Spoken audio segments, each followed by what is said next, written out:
Sonic games have gone through many shifts throughout the years, from 2D platformers to racing games to ones with many different styles of gameplay in one package. This has been widely controversial, with many of these shifts often being criticized. This culminated with Sonic Unleashed Werehog gameplay, which once again divided fans. Sonic Colors, therefore, tried to present a much more streamlined experience, both in terms of gameplay and story. With a remastered release of a game on its way, I'll look back at the original Wii version of the game to see if it's truly a good game, even 11 years later.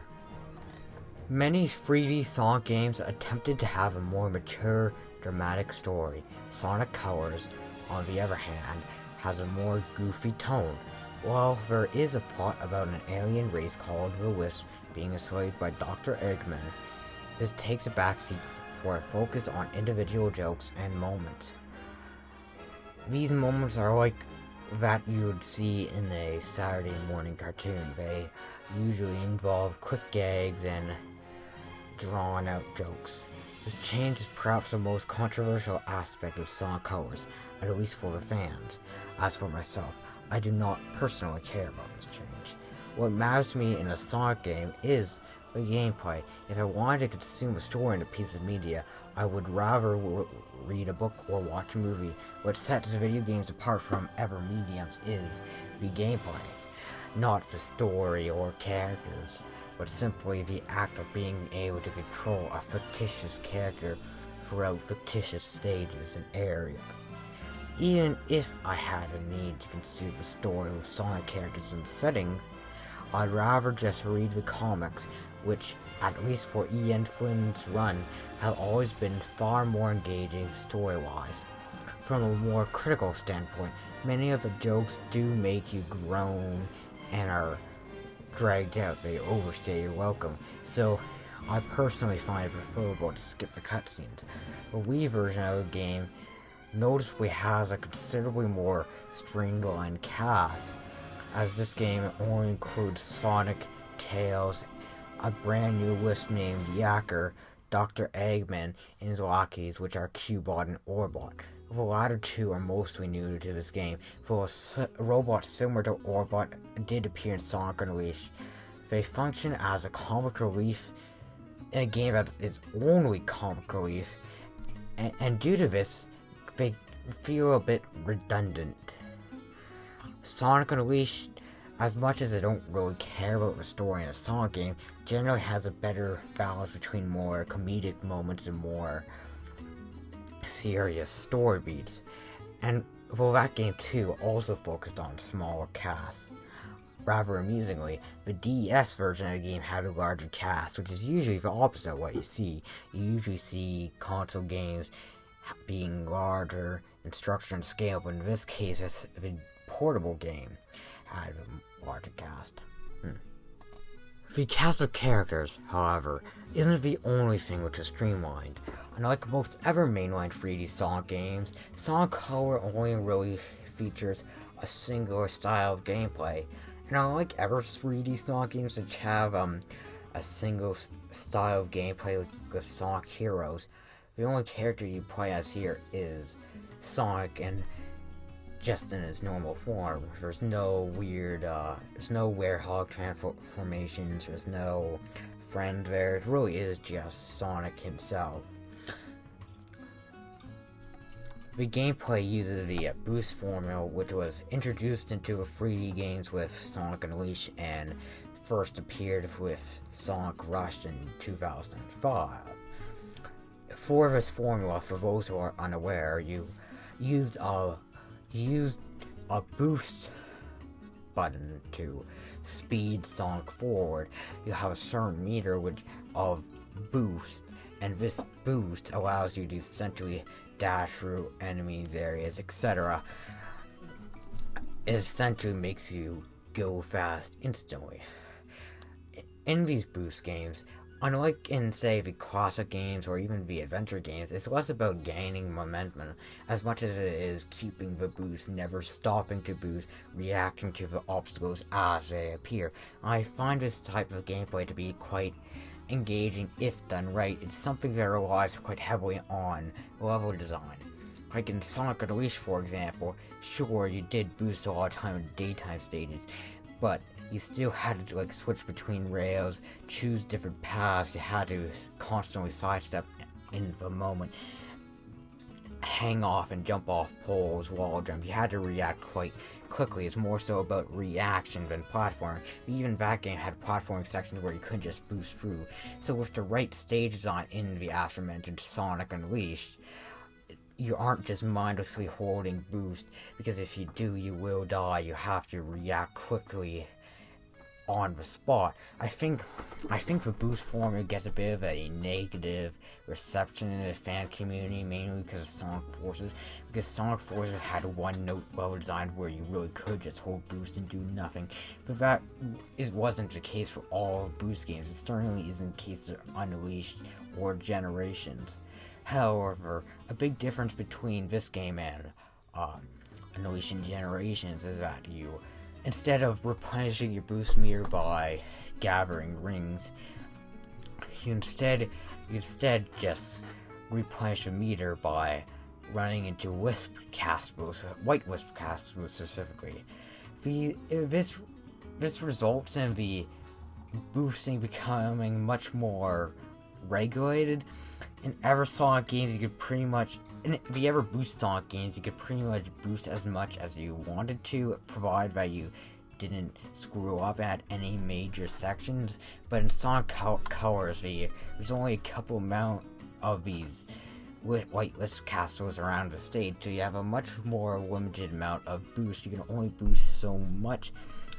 And due to this, I found myself barely boosting in the stages and running out of boost far more often. This means that these stages are kind of an in-between from the more boost-oriented stages of Generations Unleashed and the momentum-based adventure stages, where there are some moments where reaction time is important, but more so takes a backseat to raw platforming.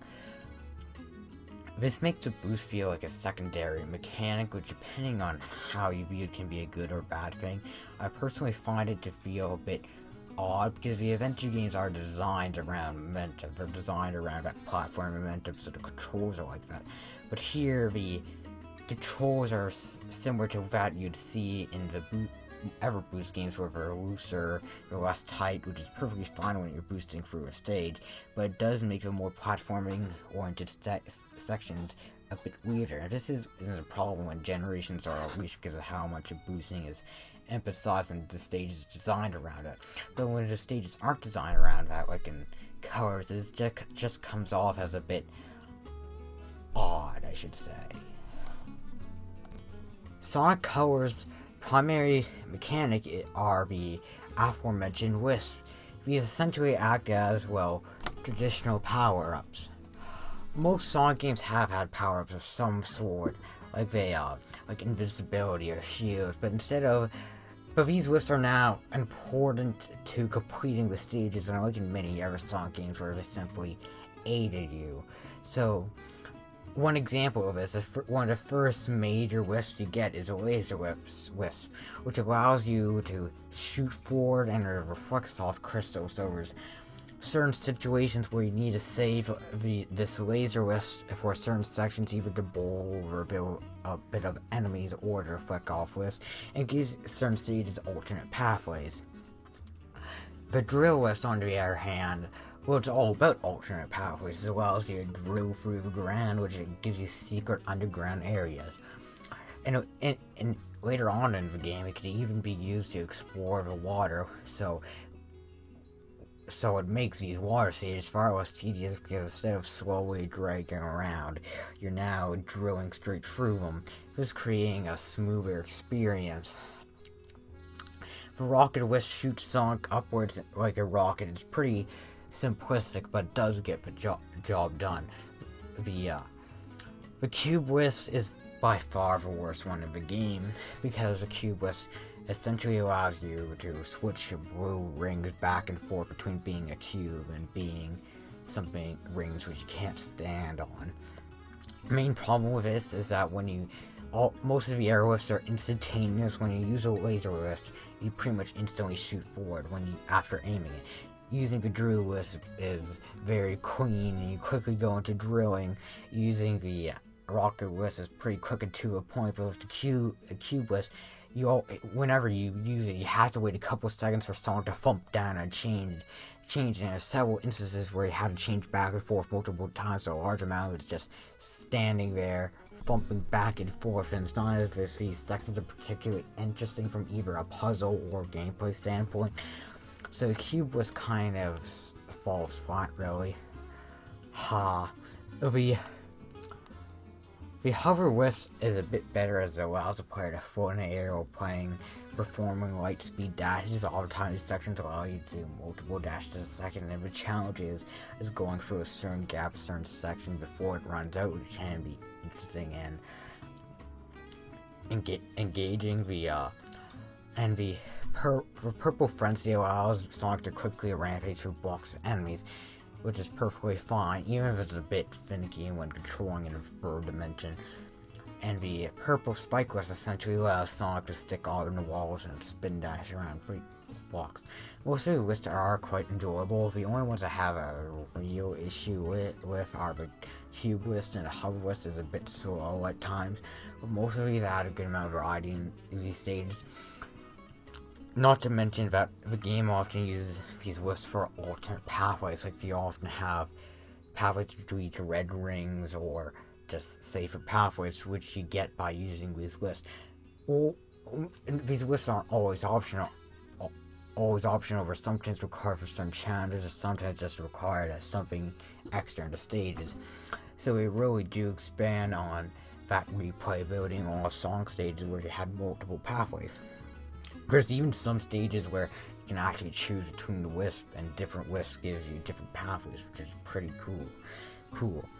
One thing I do quite like about these wisps is that they using them properly awards you different points. So, for example, floating with the hover wisp and performing light speed dashes gives you points, and getting an S rank is all based around how many points you get. Points have to do with ring count, wisp usage, red rings you collected, and your speed. And in this game, getting an S rank is actually challenging, so it encourages you to replay the stages to master these wisps and to truly get a good score. It's definitely better than, say, Sonic Generations, where in order to get an S rank, you essentially need to just not die and not do horribly on stage. Here is much more of an in-depth challenge towards that, and I quite like that. I've already talked a good amount about the stages in this game. They can vary in quality. Plenty of stages do have a large amount of excitement. They often utilize action sequences like sections where you need to drift or sidestep, and many times you do actually use the wisps. They are, as I mentioned before, well utilized. However, some do have problems with pacing. There is the occasional obstacle that is too slow for a Sonic game, like there's fire bars which you need to hit a switch for them to slowly move. And these fire bars remind me of obstacles in Marble Zone where they stop and go, except the stopping takes far longer than it should. And there's certain sections which are just overused, like sections where you have to hit motorbugs. It appears too much during game, and these aren't large issues, of course. There's only like 2 stages in the game where you use fire bars, but it's still something that's a bit of an annoyance when you come across it. And another common complaint with game stages is their length. Each world in the game, of which there are over 6 main ones, as well as one final one, but each of the main worlds have 6 acts, and not all of these acts are created equal. Some of them are tiny and less than a minute length. However, I don't really view this as too big of an issue, because whilst there are levels like Tropical Resort Act 6, which are absolutely tiny, there are just as many like Planet Wisp Act 6, which are the average length for the Sonic stages.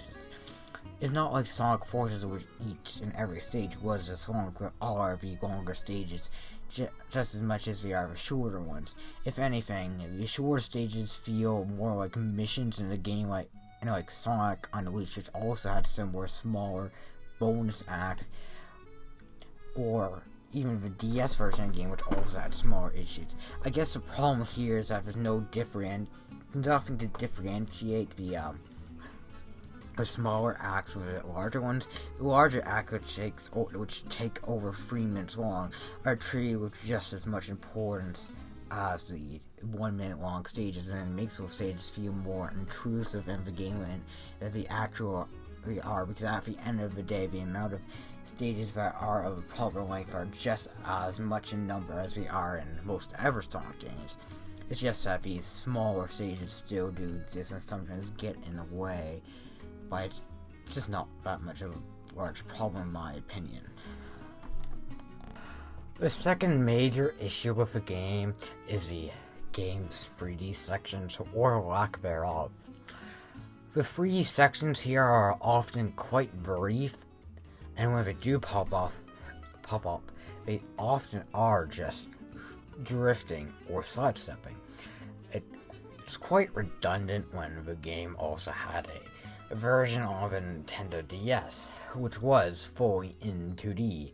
It doesn't really affect the quality of the actual gameplay when you're playing it. The fact that you're playing more 2D sections than 3D sections doesn't really affect how much you are enjoying the game, provided that you aren't a person who inherently dislikes those 2D sections. But it does feel a bit as if the designers were scared to have Sonic in 3D, because because the previous Sonic games had some sort of backlash, they're almost scared to have a style of gameplay that was 3D. Just a thought, really. Even with my complaints, I find that most stages in the game are quite enjoyable. Like, the red rings and wisp usage, especially when you try to get a high score, makes them quite replayable, and there's very rarely any moments of unfair design. However, I cannot say the same for the horrendous Sonic Simulator. The reward for collecting the red rings is this piece of crap. The Sonic Simulator is how you get the Chaos Emeralds, which technically allow you to play a Super Sonic.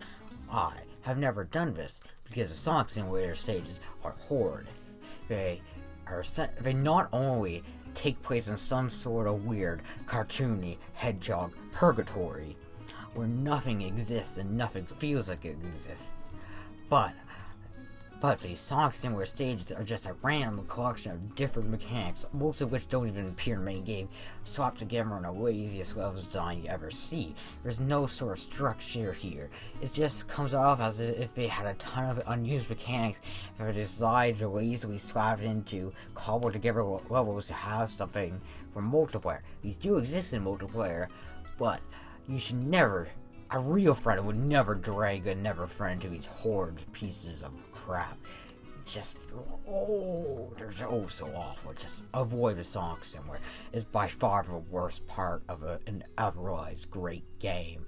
Please do not play the Sonic Simulator.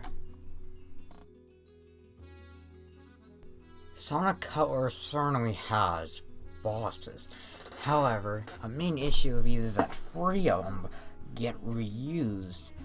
The bosses are rare. They are somewhat enjoyable to go through. They use the wisp powers greatly, but they often involve a good amount of waiting or too short, like the Ferris wheel bosses.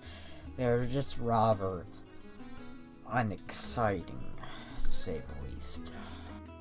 Sonic Colors, however, has a phenomenal presentation. Whilst it was obviously quite limited by the Wii hardware, it still manages to be one of the best looking games on the system. The various environments are based off different theme. It's based off a theme park. So, for example, the tropical resort is very colorful and vibrant, like a almost futuristic sci-fi resort. Aquarium Park uses a great amount of blues and reds because it's themed after this Japanese temples and an aquarium. The Astral Coaster has a lot of very acidic greens there, as it just is a very intense stage of these bright greens, these bright colors that really pop out at you and make sense thematically. And it's just there isn't any repetitious or reused environments. They all feel distinct. They all feel Sonic-y. They're really very unique, very original, very imaginative. The music too is quite great. Like each world has a main track, which is remixed for each one of the 6 acts.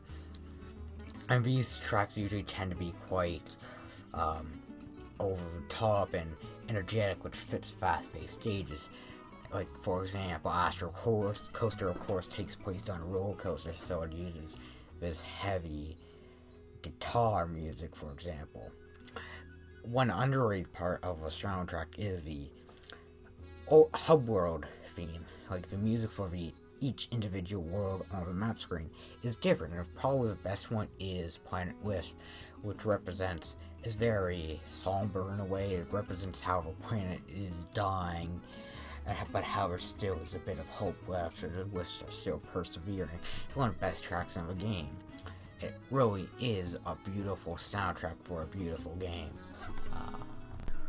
Sonic Colors is still good to this day. It is not perfect, and I don't feel it as if it is as strong as Sonic Unleashed or Sonic Generations, but it still has decent levels, great music, great graphics, and overall great presentation. It really did give the franchise a great start in the early 2010s. It's not the best game of the series, but it still is a remarkably solid and polished one.